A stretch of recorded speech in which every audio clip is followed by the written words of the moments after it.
Good evening and welcome to the third annual Pennies for Your Thoughts debate sponsored by the McCarthy Center for Public Policy and the Chemistry Club. The topic for the debate tonight is whether or not the government has a right to your genes. In essence, is your right to privacy more important than possible benefits for the public good? So before I introduce our panelists and Alex Hefner, we're going to be sending around buckets for you guys to vote. The green bucket indicates that the government does have a right to your genes, and the red indicates that the government does not. So I'll put one of your pennies in now, and you'll save the other one, and we'll vote again at the end and see the difference after the debate and see if there's any change in opinion. So while I'm introducing the people, feel free to go ahead and put your pennies in a bucket. And I believe the outside of the bucket should say which one on there too. Tonight we are pleased to have Alex Hefner on campus to moderate this debate. Alexander Hefner is a graduate of Andover and Harvard, and he is the host of An Open Mind on PBS and has reported extensively on the youth vote and political engagement of young voters. His writing has appeared in leading newspapers and magazines, and his analysis has been featured on nationally broadcast media in PBS, C-SPAN, the BBC, among other national and local broadcast venues. We also have four incredible professors here tonight to debate with us. Chuck Riddell is a retired prof in the biology department. He's a native cheesehead, but he's a Minnesota convert, and he is very fond of fruit flies. Michael Livingston is a professor of psychology, and his current research focuses on video game addiction and decision-making in medical contexts.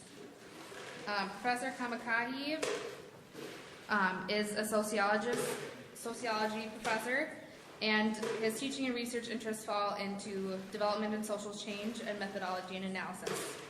And Vincent Smiles is a professor of theology and teaches in the areas of biblical theology, gender theology, and theology in light of science.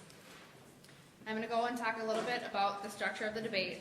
So each professor will have 6 minutes to give an introduction about their point of view and their sides and kind of their opinion on the issue. And then we will have 15 minutes of questioning moderated by Alex Hefner. And then each side will have 2 minutes for a closing statement. And then at the end we will have questions from the audience and a wrap-up. So yeah, we're ready to begin whenever you guys are.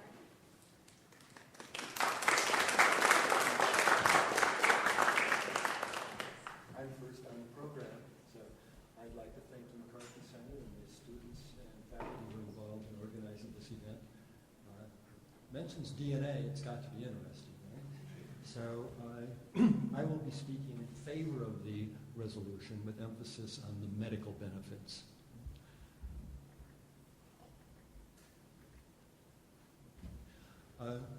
Human diseases, there are those that are, of course, nutrient-related.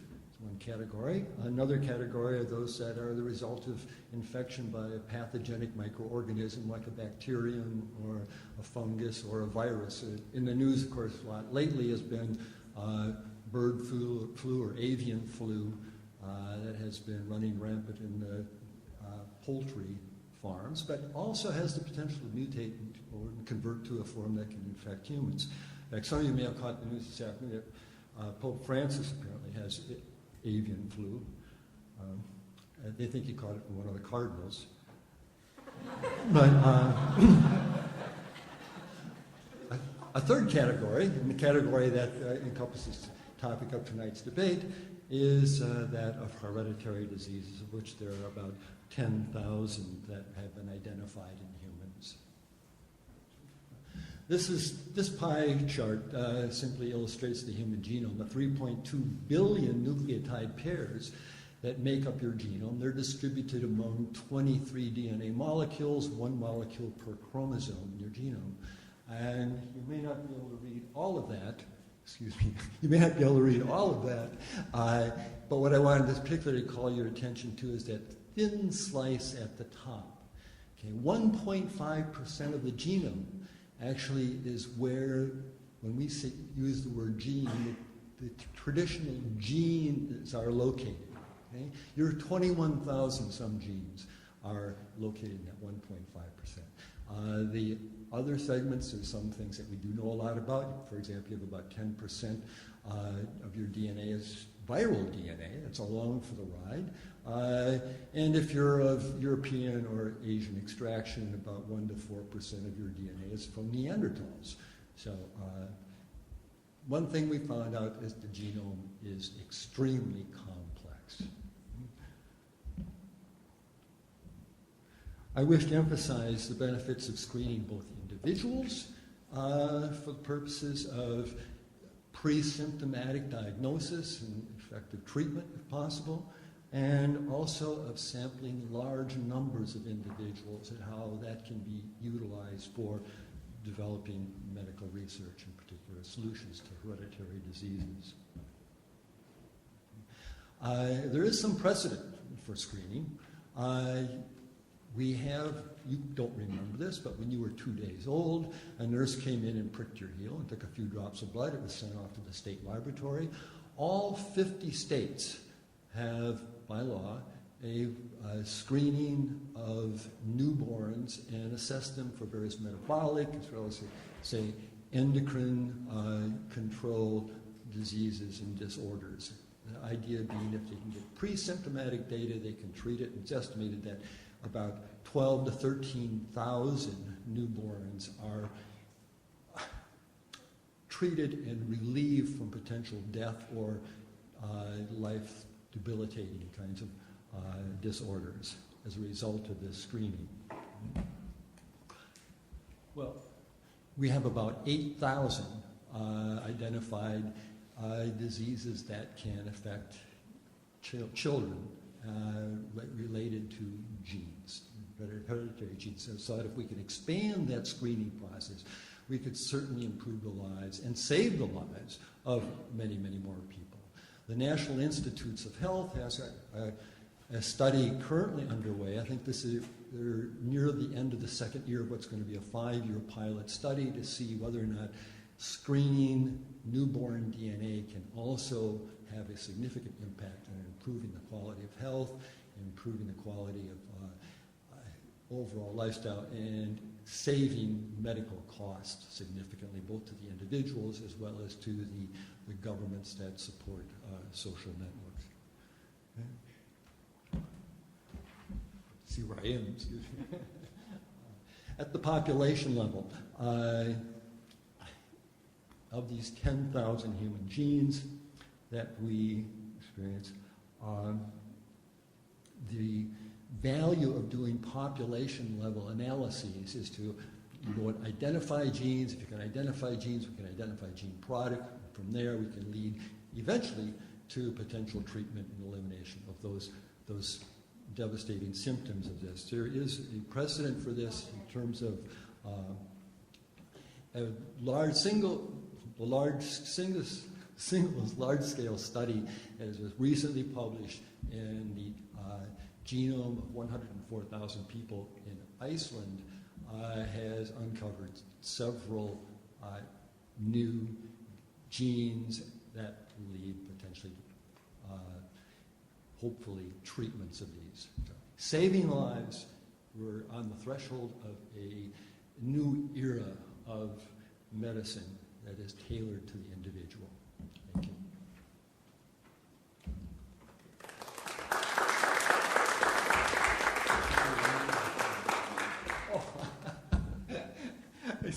I thought you said that was time. I'm sorry. That's right. Let me just put up one more slide here. In summary, this new era, we have potential to pre-diagnose genetic disorders and lead to treatment, and further than that, the potential to eventually cure genetic disorders with the combination of genomic sequencing and genomic engineering.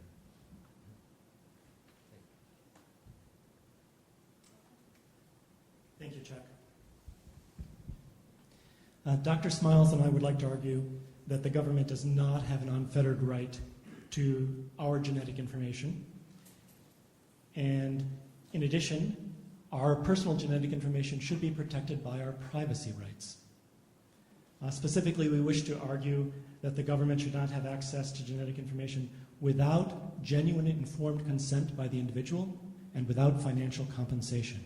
And I want to address genuine informed consent and financial compensation, because I think those are the two real issues that we have to talk about. Genuine informed consent is a basic ethical principle in medical treatment and research using human subjects.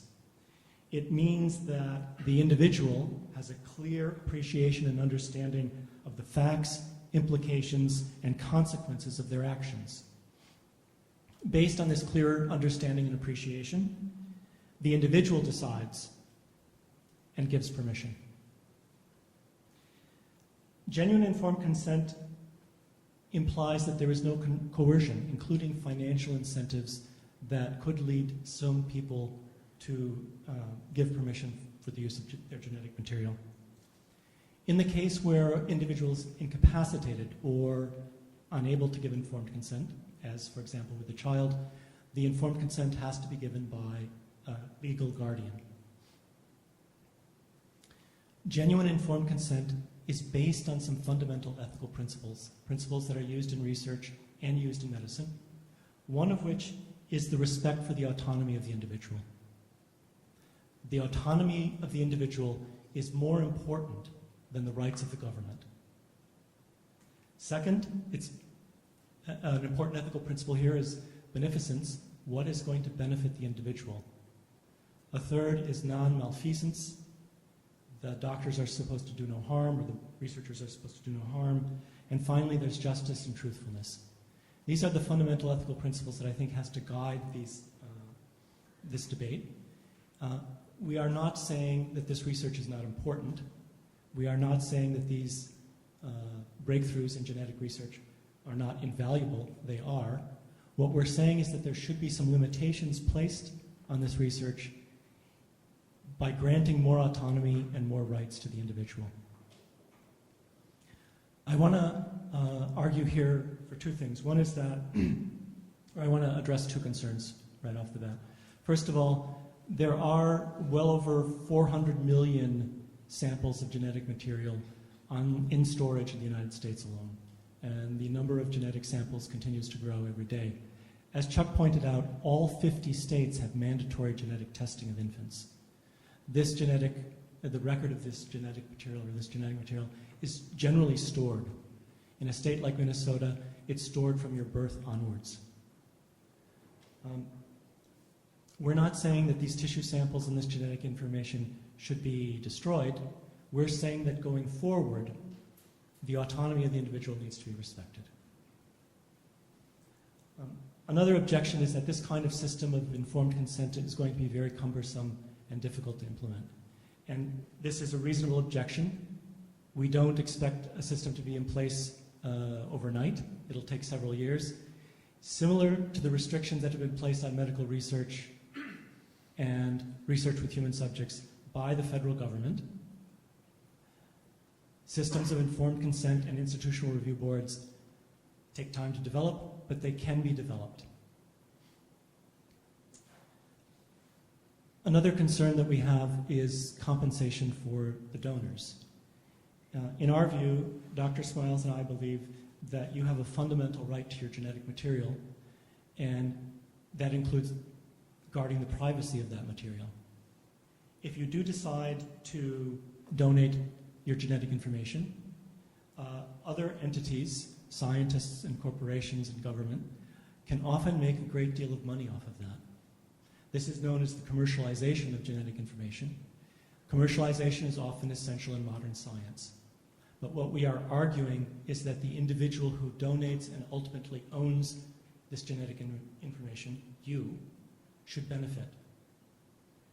Now, there are two different approaches to financial benefit. One is to take an individualistic approach, like copyrights or patents, and where the individual, him or herself, benefits. We would argue that this is not an ideal system because, in fact, it would foster the commercialization of genetic material, something we do not want to do. We favor a second kind of system where a part of the commercial benefits, a part of the financial benefits actually go to a social security fund or a fund for research, so that all citizens in a society, including the donor, can benefit. In summary, we think that these genetic advances are wonderful. We favor scientific research and support it, but we think that the use of the genetic material for research is permissible only if you give genuine informed consent and only if you are financially compensated.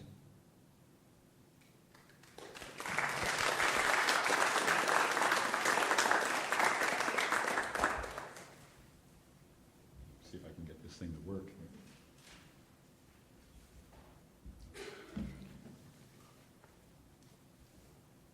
Okay, my approach basically is to look at the difference between DNA as a substance versus the digitization of DNA. And one of the things that the government's charged to do is to verify the identities of people. Now there's a text up there that hopefully you can read.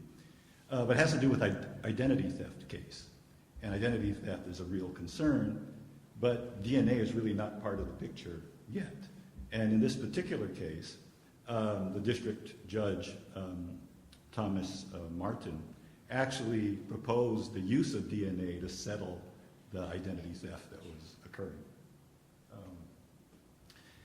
And you can see on the other side of the slide, the different concerns, the different ideas that can be helped to be resolved with the government access or storing of DNA. So, for example, national security concerns, citizenship, right, to verify citizenship, to look at relations between people, that is, paternity and so forth, the legal obligations that people might have because of these relations, as well as identity. Now, just in response to something that Mike said, that individuals shed DNA all the time. I mean, so that the privacy of the DNA is really not with the DNA itself, but its use. Many of you may be familiar with the Codis System, and this is a system that was kind of created under the National DNA Index System that the FBI uses to identify potential criminals and so forth. But this system also, looks for offenders, possible offenders, by looking at their Y and mitochondrial DNA. Look for forensic matches, in terms of possible victims, and it also can be used with respect to missing persons. So, that recent plane crash that occurred wasn't in the U.S., but the idea that they found 75 different strands of DNA so that they could do an identification of the victims that are there. Now, as it stands, the Codis system is a biased sample because it only uses those people that were previously convicted of a crime. So it's looking at recidivism and only serious crimes. So that in some sense, it is kind of giving a basic pass to people on their first serious crime, right? Because otherwise their DNA wouldn't be in the system. The other little graphic that I have up there is that DNA is also useful in cases where the offender may be known to the victim, but because of sensitive issues, for example, social pressure, they may not want to identify that offender. But if by routine DNA tests are taken, then that offender can be identified, even irrespective of the social pressures not to. And so that's why we have the graphic there with the sexual assault. Right? And you can see that a lot of murderers are not caught. Right? And so having a non-biased sample, that is having the DNA available, would mean that we could identify groups of people or a specific individual with respect to an offense for a crime. And it'll be in terms of justice, that would be one of the things that government does. Now, the other aspect that we're talking about here is digitized DNA. That is, once the DNA becomes in a form of a data set, and we all work with Excel and SPSS and do some analysis with that. Maybe not all of us, but the social and natural sciences do. But you can see that there's all kinds of sensitive data that's out there. And in fact, we know that, and when we're going on websites and so forth, one of the things that we try to do is make sure we have a secure password, that we don't get spammed somehow and put in out the wrong information.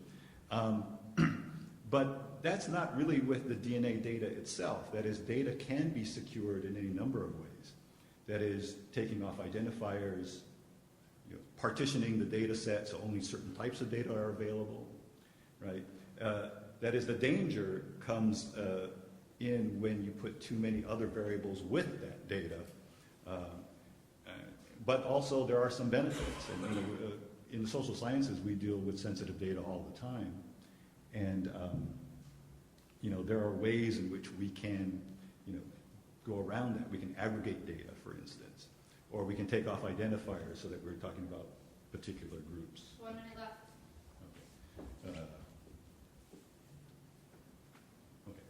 The data breaches, for the most part, come from the private sector, not the government. And so in recent data breaches, what you see here is that a lot of it, in the Anthem one that actually affected us with the Blue Cross Blue Shield, is where the data breaches are occurring, or by individuals inadvertently or putting their own information out there. I did want to say that the government is basically, one of its functions is to do what individuals cannot do for themselves. And as Chuck talked about, with respect to getting data about potential diseases that are out there, in terms of looking at discrimination, you can't look at whether there's institutional discrimination unless you have data that has those variables in it. So there may be discrimination not just in terms of what's being treated, but what's being ignored.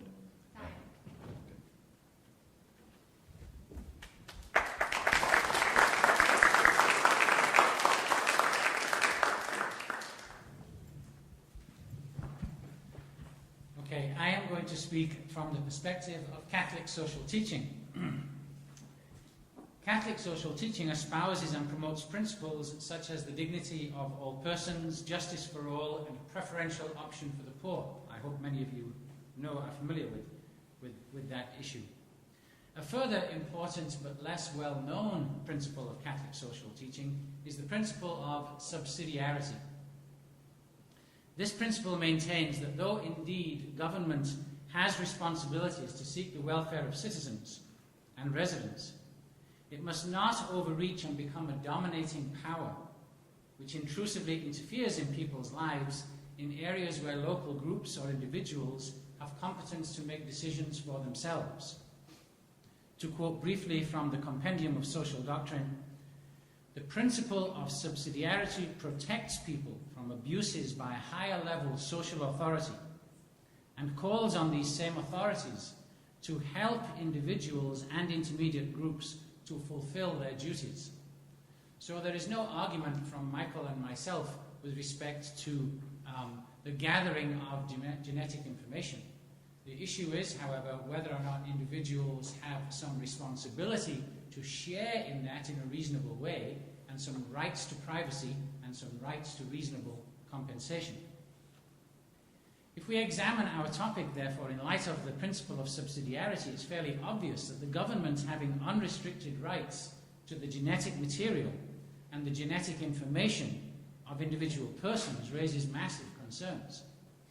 The thesis I am defending is that it is immoral for the government and or pharmaceutical companies with the government's backing to take your or my genetic material and the information gained from it and to use it as they see fit and profit from it without you and me being, one, fully informed, two, having the right of refusal, and three, having the right to have some say in how the wealth accumulated is employed.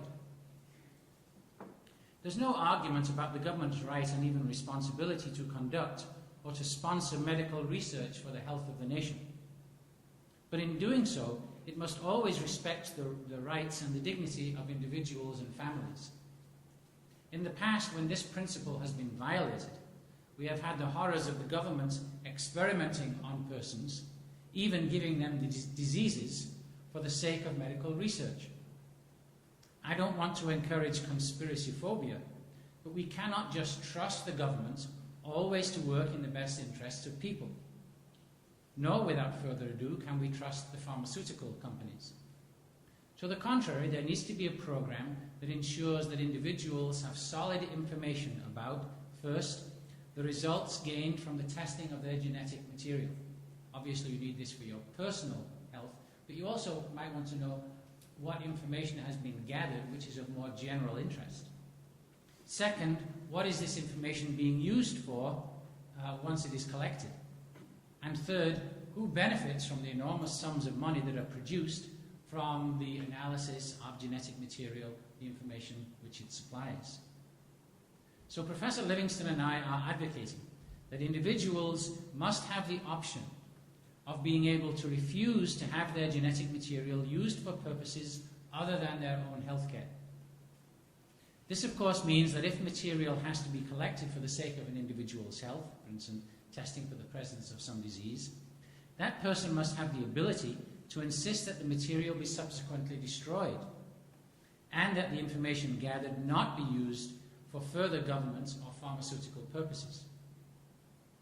Second, in the current system, the government and the pharmaceutical companies have far too much latitude to decide for themselves how my or your bodily tissues and fluids are used and how the information is disseminated which they gain from those materials. When you go to the doctor and the nurse or the medical practitioner, whoever it is, takes some blood sample or tissue sample, whatever it is, probably without you not realizing that you did this when you signed some form that they stuck in front of your face, and if you don't sign that form, you don't get medical care.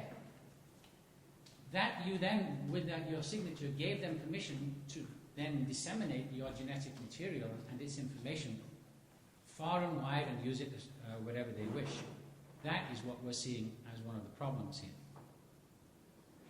So, individuals must have the right to refuse to have their material used for purposes of which they do not approve. This is not a burdensome requirement, although of course it will take some work. Third, with regard to the question of how the wealth accumulated from such material and information is to be used, individuals must have a genuine voice along the lines which have already been articulated by Professor Livingston. We're not suggesting at all that individuals will gain wealth from their genetic material, but certainly we should have some say as to where those funds go, as opposed to just handing over the rights to pharmaceutical companies and the government so that the pharmaceutical companies make bazillions more dollars off of our genetic material. Leaving people in the dark about genetic testing, about how the material of genetic testing is used, and about the massive amounts of money produced by such testing, how that money is employed. All of this is an offence against the dignity of individual persons and their right not to have government interfere in their personal rights. Thank you very much.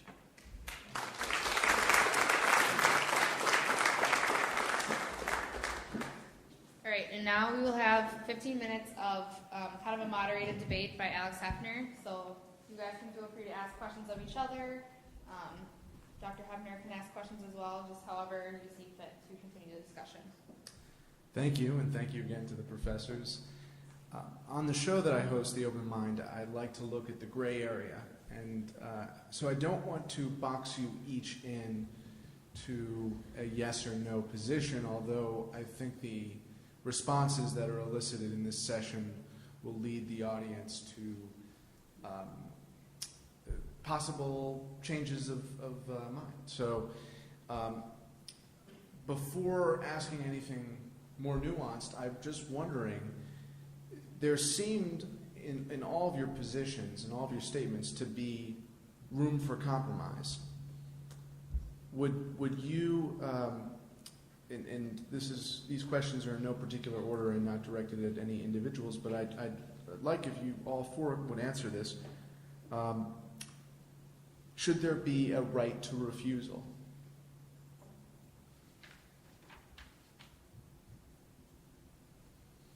We're debating now if the government has the right to our genes, and that is a broad question. We're not sure if we're talking about the American government, the international community, and we also didn't specify genes.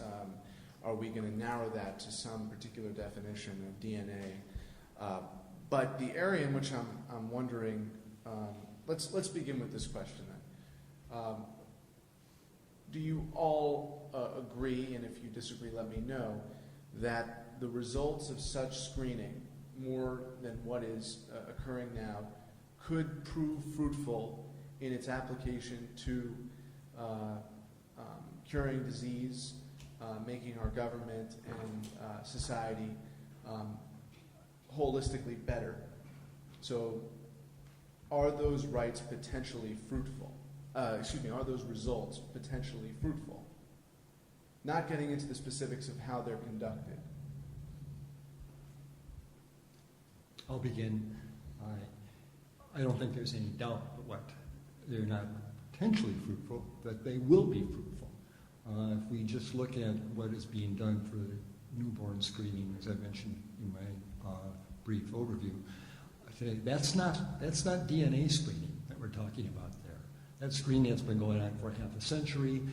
It's estimated, again, we're saving about 12 to 13,000 lives per year. But that's only touching the tip of the iceberg when it comes to with regard to newborn or child maladies and what potentially DNA has to say about that. So I think, again, for me, saving lives and improving quality of life is the big thing. And that, again, that screening's been going on for half a century in all 50 states.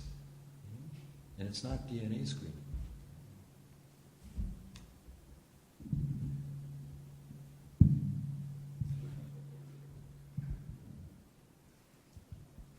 Alex, I think we would be in agreement that testing of genetic material can have enormous benefits, but at the same time there are certain costs. I want to highlight two costs. The first we've already talked about, which is invasion of individuals' privacy rights and autonomy. The second problem is the fact that DNA tests are not 100% sensitive and 100% specific. As a result, the research for an individual, the diagnosis of an individual, is often far less accurate than you may think. Doctors will often say that the sensitivity of the test is 95% accurate, so this test is 95% accurate, when in fact, because a genetic disease is very rare, the predictive value of the test is very low. So you may only have a 10% chance or a 1% chance of having the disease based on a single test. And so the 2 points that I think we want to make are that, yes, this is very beneficial, but we have to balance those benefits against the individual rights, and that the genetic tests themselves can produce false results, and that has to be taken into account as well. Yes, I think that there's no doubt that the test can be beneficial, and in an aggregate sense. I mean, one of the problems that we're having here is that for an individual, you don't know what the benefits are going to be to you. And even if you decide that you're not going to participate, you might still benefit from what other people have done in terms of putting their DNA, making their DNA available for the test that might help you. So in your individual refusal to help, you're not helping other people. But in the fact that other people have decided that that's a good thing, you might actually personally benefit. So it's very difficult, to say on the one hand that you want the privacy so that you don't have to participate in this program, and yet you would reap the benefits of those people that have participated. And I think that's one of the bigger issues here. Yes, absolutely. The genetic testing is essential. We don't have any problem with that in itself. But the issue is the right of an individual to participate in the use of their genetic material, whatever it is, whether it's DNA or other genetic material. Individuals have a right, indeed they have a responsibility to make decisions for themselves. They should not simply be treated as though they're, tissue providers, as though they're just objects from whom things can be taken without their knowledge and participation. that's offensive to the right of the individual, to the dignity of an individual. So I think that the point that we want to make on this side of the debate is just that issue of information needs to be properly provided to people so that they know what, in fact, this material, where it's destined for, what it's going to be used, and definitely that they don't want it to be used for something which potentially they might not agree with. I'm not totally sure what those things might be, but you know, I'm not always sure that the pharmaceuticals have the same interests as I have. And furthermore, that once that information is then being used for profit purposes, people should have some right in saying, well, I'm happy for the money to be used in this direction, but I'm not so happy for it to be used in that direction. I think you might all agree that the commercialization of genetic testing would present a problem, but going back to the original question, it was about the government and its right. And I noticed that the argument that you and your colleague presented against that right, you both said, one of you said unfettered and one of you said unrestricted. And I'm wondering, from your point of view, if there is some base level of genetic testing that could be accommodated from whether it's a national security or health criteria that would provide for some additional material that is, if not restricted now, not encouraged. The reason that I first asked, does the individual have the right, do you all agree if the individual has the right to refusal? I think that the two parallels that come to mind here are when you're filling out your license and you can check the box to be a donor or not. The other parallel that came to mind was the vaccination debate. And so I think you both might say that a family, the government has to be instructive in, or in the case of a newborn, a hospital, in ensuring that a family knows that its son or daughter is HIV positive from the womb on. So is there an extension of that in terms of genetic testing where the government may not have the right, or certainly an unfettered or unrestricted right, but there could be a base level of support for the kind of genetic testing that your colleagues have advocated?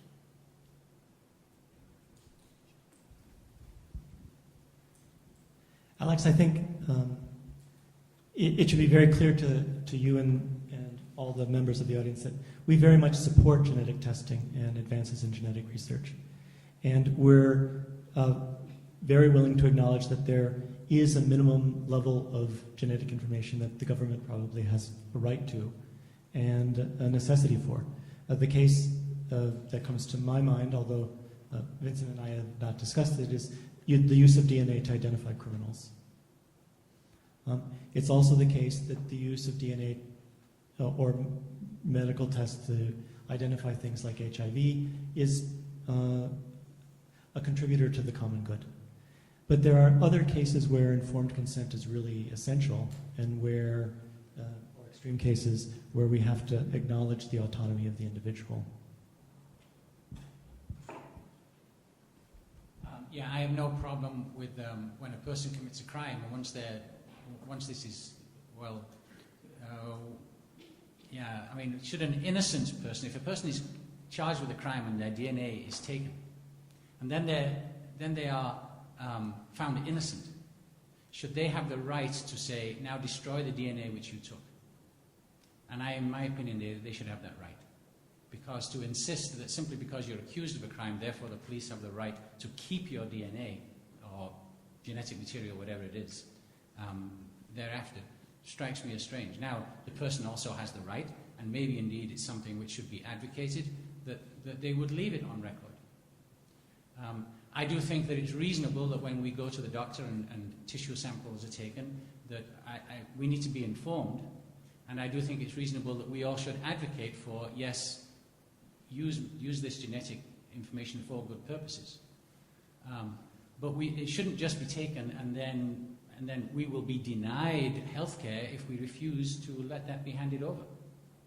Quite to the contrary, we ought to have the right to say, no, you cannot further continue to use this thing. And if you do use it and you make profits from it, I don't want the money to be used just for more advertising or God knows what. But it should in fact be used for some productive purpose for society. So I think there's room here for some careful examination of the issue and some good policy writing on the issue. Yeah, I think there's a couple of issues here that I don't necessarily agree with. That having the government have access to the DNA doesn't mean that it's going to be privatized as something that's part of big pharma. As of this point, the U.S. Patent Office does grant patents for not natural DNA, naturally occurring, whatever that means, but those that have been synthesized and so forth.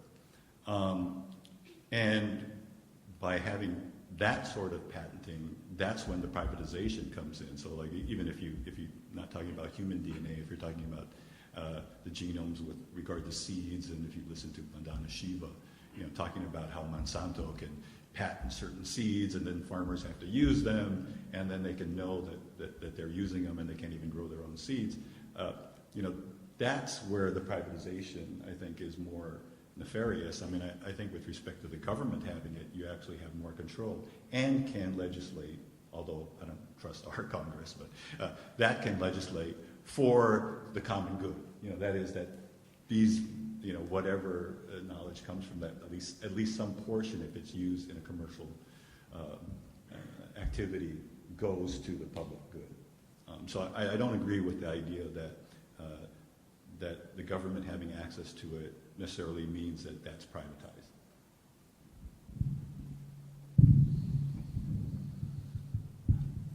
Seeing you gentlemen have agreed that there's some good to come from DNA sequencing, I think Jeff and I could admit that we also support individual rights in many ways.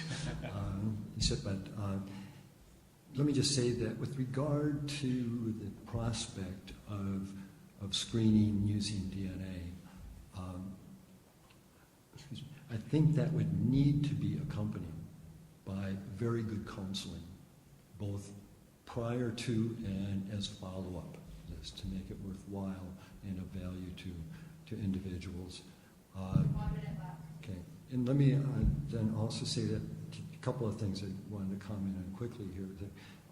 That large data bank that the government has now that you alluded to, Michael, with regard to 400 million DNA sequences. Actually, those are sequences that are not represented in the so-called genes, but are represented as they're identifying markers that are variable repeats that help us identify individuals, but have nothing to do with the genes that I'm talking about in terms of having potential medical benefit.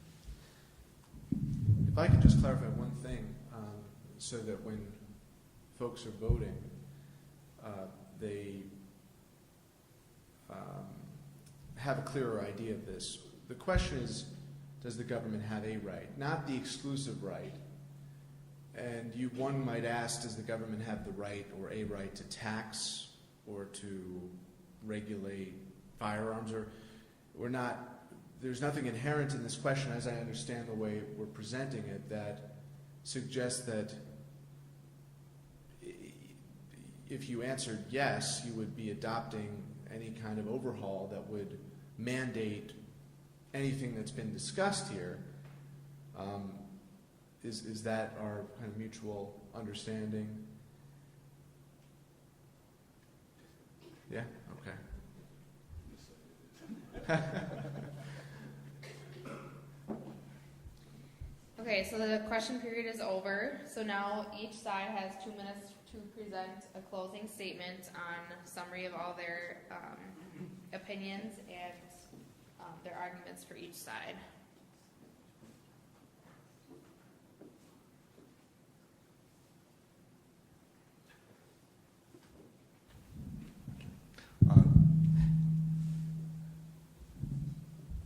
again, I'd just like to go back to this idea of pre-screening and the potential benefit effect.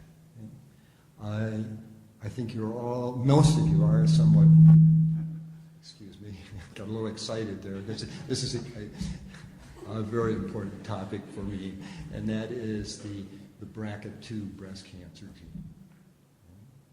Pre-screening would detect that without fail. And there are pre-symptomatic steps that can be taken. Right now, 86% of the women with that gene develop breast cancer and die from it. Their life expectancy is 12 years shorter than women who don't have that mutant form of the gene. And again, it's without some preconceived idea, if you're asking for consent, especially if there were a charge involved in the process, most people would probably turn down that request. Okay? If the government steps in and takes care of this, it's similar to the screening that's been done. There've been, in terms of the question of patenting, the Supreme Court has ruled that we cannot patent naturally occurring genes. Okay? So there's laws preventing that as well. You have 30 seconds. Okay. Yeah, I just want to talk about the fact that, having biased sample data is not a good thing. And if we want to really look at what's happening in the population, we need population data. Now, not all, and if we want to look, for example, for discrimination, institutional discrimination, maybe to access to health care, the only way that you can do that is actually to have the data that in which you can show that. And so, one of the reasons for having the government having access is to see whether there's this institutional sort of discrimination.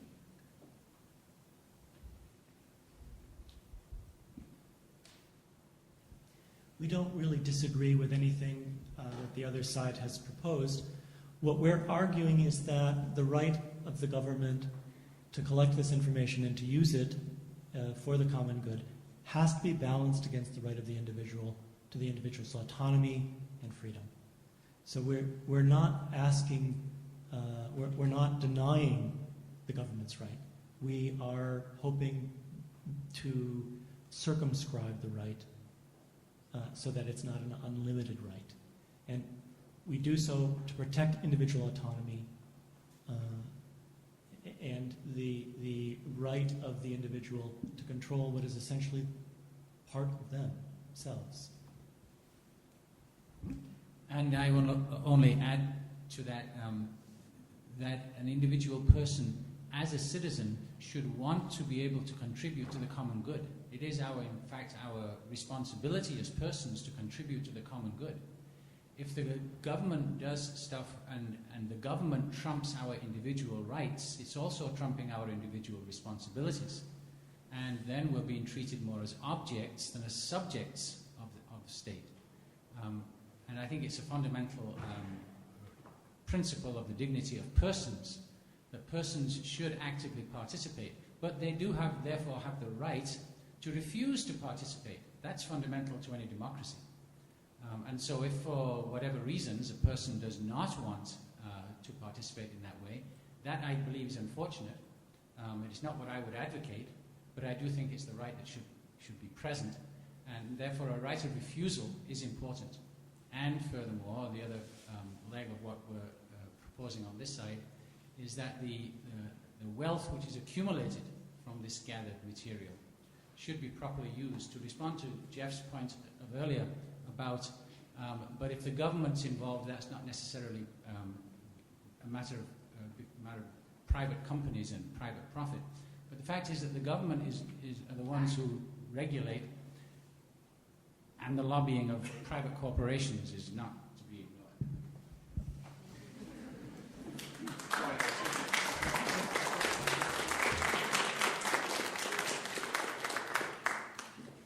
All right, so now we'd like to open it up to questions that you may have for any of the panelists specifically or just as a group. Richard and Nick have microphones on the side, so just feel free to flag them down if you have a question.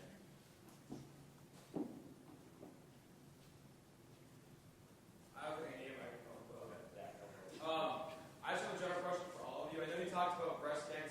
screening for that and knowing that you can find the disease in the genes. This doesn't really go along with how the government has the rights to it, but do you think it's morally okay to know, your life expectancy or other things you can pick up from genes? Because obviously as we go down the road in the next 10 to 15 or 20 years, the technology is going to be increased so that we can, find out these other different kind of holes or links in there, and we can find out whether or not you're going to have early onset cancer, you have the gene for this, the gene for other diseases that shorten the life. Do you think that's moral information that human beings should find out? Do you think that science can go too far in being kind of that God factor, whether or not, when your child's born, you kind of have a rough estimate that, they have this life-threatening disease that they might have, not for sure, because obviously there's going to be, a 1% error, so they might not have it, but do you think that that's moral information to know as a human being?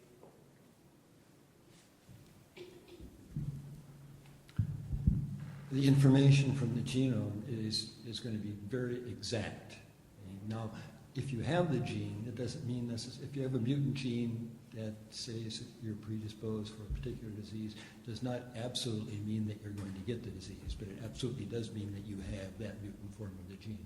Okay? I think, in answer to your question, individuals ought to have the right to know, but they also have the right to refuse that information.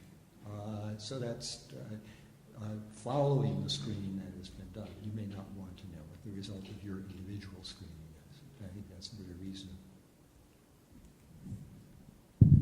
Yeah, I think Chuck's point basically is, we're not genetic determinists. That is, you might have predispositions to things, and we might not actually know what combinations are associated with different conditions or afflictions. But that doesn't rule out the social conditions that exist. Right? That is,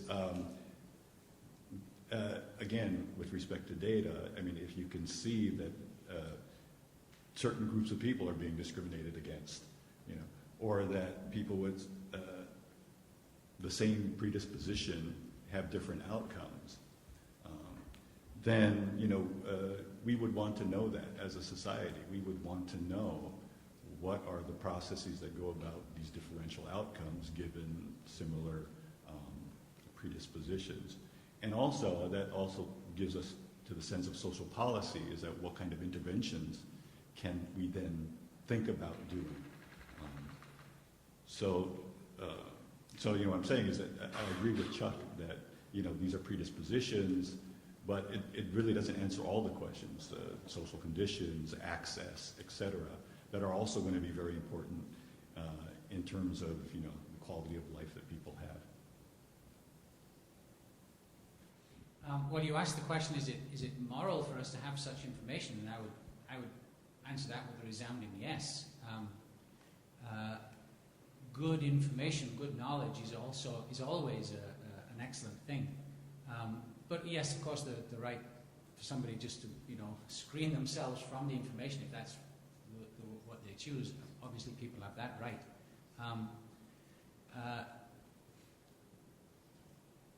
In any family, there are dispositions in a given direction. It doesn't have to be something as dramatic as say, having a gene which is going to potentially shorten your life because of breast cancer. It can be very simple things like blood pressure and heart disease, which are very, very common. And should we take it upon ourselves to know that about any genetic predispositions, and should we then take steps to protect ourselves if that's feasible to do? In fact, I would argue that yes, that is a very ethical thing to do, something we should all seriously consider.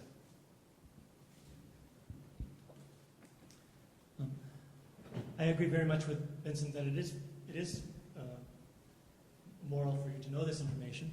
I see two problems, however. One is this idea of biological determinism, which is very common among the general public, but I find very few biologists who embrace it. For example, the genetics may predispose you for something, but that doesn't guarantee that you're going to have it. Second, there's something called epigenetics. It turns out that the cell environment in particular, but also the broader environment, can turn on and off particular genes. This is why the concordance rate for schizophrenia in identical twins is only 50%. They both have the same genes, but only one of the identical twins is schizophrenic. If one is, the other has a 50% chance of not being schizophrenic. So that there's the whole issue of epigenetics. And finally, I want to get back to a point that Chuck made earlier. The meaning of these tests are not always obvious to the patient. Sometimes they're not even obvious to the doctors who are interpreting them. And very careful genetic counseling is required to help patients understand the meaning of these tests, understand their risks, and understand the kinds of behaviors that they can engage in that can minimize their risks. So I think this information can be useful, but it also has to be presented very carefully, and the patient and the doctor has to have an understanding of what the results mean. Well, I would like to ask. My question is specifically for the opposed side. You've talked a lot about an individual's right, their right to know and the right to their own genes. You've also talked a little bit about the dangers of commercialization, but I wanted to ask if an individual is convinced that it would be in their best interests to sell their genetic material to a corporation, whether or not that is something with fully informed consent, whether or not that is something you would consider supporting or not. And actually, I'll open this up to all the panelists up there. Good question, Mike. So if this is a kind of a commercial transaction between, say, a pharmaceutical company and an individual, let's say an individual has some very unique genetic makeup, and the pharmaceutical company is willing to pay that individual. It's not something which I like a lot, but I don't see that I would be able to mount a convincing argument forbidding that. It's a little bit like if a given player is really good at hitting an 80-mile-an-hour fastball, can they trade themselves to a baseball team to perform that feat? Well, sure. I have no problems with professional sports. It bothers me a heck of a lot when they get paid those bazillions and then people who are far more service to the community get paid a pittance. But anyway, so I'm not crazy about that kind of commercialization, but I don't think I would be able to find an argument forbidding it. I guess one of the issues is what is informed consent? I mean, because are you really ever going to know the entirety of what you're consenting to? And I think that's actually one of the issues that the other side, the dark side, is trying to bring up, is that you can't really have informed consent. Although they're arguing for informed consent in terms of privacy, you don't know what the consequences are of actually consenting. That what comes out of the material that you actually contribute or transact. And that's one of the issues that we have, in much tamer sort of context, like just regular surveys and things of that sort, where the consequences are not as great.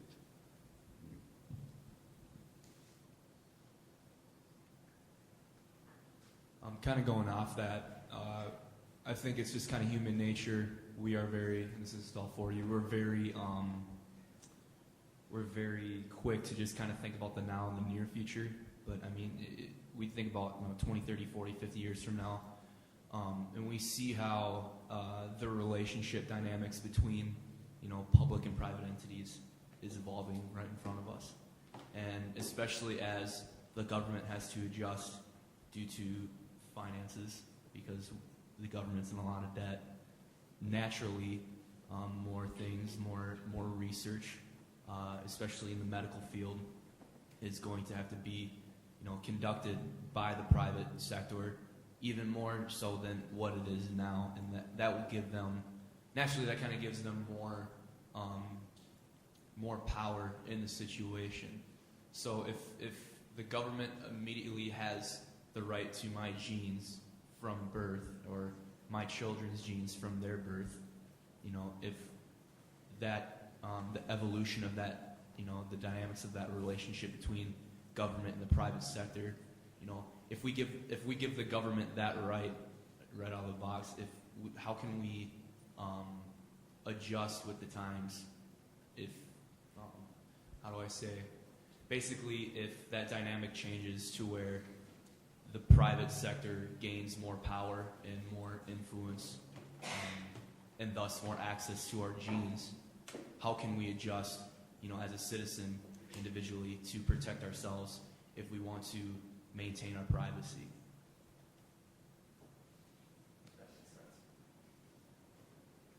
I think that's a challenge for that side.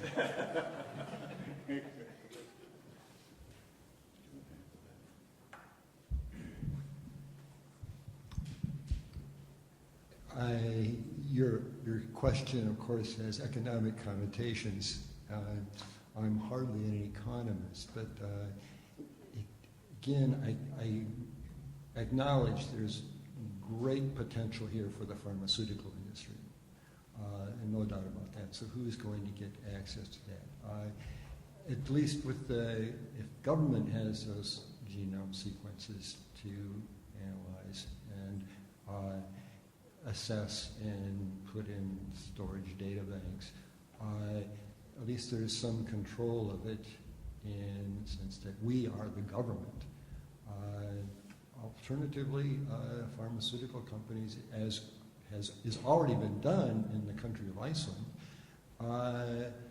are taking large population samples, and that information in Iceland is going to go to the development of pharmaceuticals, primarily a mega corporation called Amgen is going to use that because they are making the first steps toward identifying previously unknown genes related to the phenotype of the disease manifestation itself, to find the genetic information by making large comparisons. The actual functioning of the economics and the interplay of the government and the private sector, I think your question is a very good one, but I quite frankly don't have the tools up here to answer that. Yeah, I think I'll say something about, in terms of commodification and so forth of these. I mean, as the patent law stands now, it is basically the private sector that is getting all the information. I mean, whether they're, so that the government doesn't have really any, except for, in terms of the research that they fund. So I think the status quo is that privatization has access to genes in a very specific way. And I think if that continues, then I think the situation that you're talking about, where corporations get more and more power, is more dire than if the government is able at least to regulate, and presumably through the way that people vote, the way that legislatures conduct business, the international agreements that take place, that maybe some of whatever is used in the private sector can be again donated to, extracted for the public good. What I worry about with respect to your question is the fact that the government, of course, inevitably, and not necessarily in bad ways, but inevitably is in cahoots with the pharmaceutical companies. Pharmaceutical companies are great lobbyists. They have tremendous power in Washington, far more than you and me. And there is the danger that as they lobby and work for laws which will suit their commercialization of this information, that the rights of individuals will simply be trampled upon, and not just your information, but the information of your children will become something which is used in ways which you might not approve of at all. Now we all rejoice in and want good medical information to be propagated, and I applaud to some extent, as far as I understand it, what the people and the government of Iceland are doing. But we all need to think about that kind of policy. We need to think about it carefully, and to what extent that we as individuals wish to participate in that. And it's something that for which, therefore, there must be careful public debate and genuine knowledge about what, in fact, is happening to our tissues and the information which is derived from it. In response to your question, I'd like us all to step back for a moment and to think about why we have ethical guidelines for medicine and for research. The reason we have guidelines is because we're all human, and we can do things either out of ignorance that harm other people, or we can do things out of selfish reasons. Doctors are not God, researchers are not God. We all are motivated by complex drives and desires. Sometimes we're motivated by a desire for wealth or power or status. We cannot be relied upon to do the right thing in the absence of some sort of clear ethical guidelines. It is because of that reason that Vincent and I are arguing for genuine informed consent and for financial compensation. And this is so that there can be some restrictions on the government's right or corporate right to genetic information. What Jeff said earlier about informed consent is absolutely true. It's a very fuzzy concept. It's hard to know what real informed consent is because we can't know the future and we can't know everything. We're not omniscient. However, having some form of informed consent is better than having no informed consent at all. One really quick question here, and this has been a fantastic debate thus far. One thing that I think everyone has kind of purported Iceland as this model for what we could apply here in America. But one thing that I think has been missed is the model that the sequestration of the samples, running them in a database and storing them in a database would be the same, but the delivery of care is very different in these two countries because of different insurance policies. So one thing that you talked about is referring someone to a genetic counselor. Something as basic as that is not covered by all insurance plans in America. However, everyone's genes in America, under using the Iceland plan, would contribute to the development of drugs and other procedures, wherever it may be, that would kind of help attenuate risk. And so, how can you justify everyone contributing to this system, but there being different outputs in terms that fall along lines of race and socioeconomic status?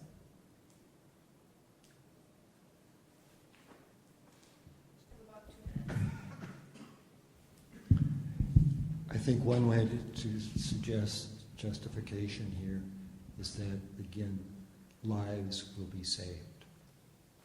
So there is a great common good that can come from this sort of information in the hands of the government, in the hands of the private sector.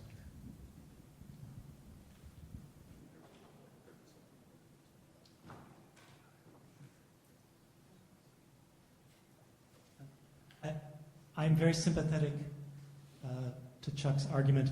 However, I don't think we can justify it, not unless the benefits accrue to everyone. Iceland has a socialist medical system. Everyone in Iceland will benefit. We do not. Some will benefit and some won't.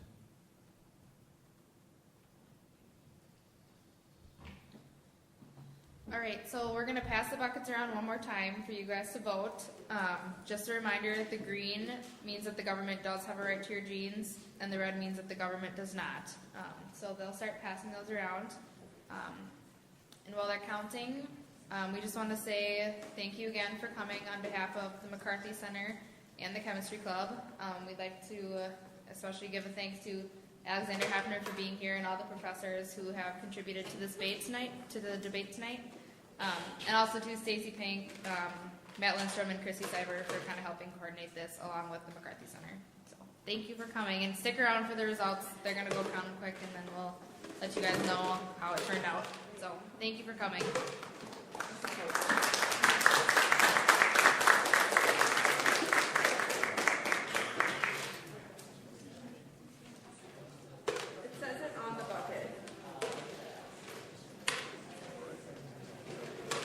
So green is that the government does have a right, red is that they do not.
Votes are in.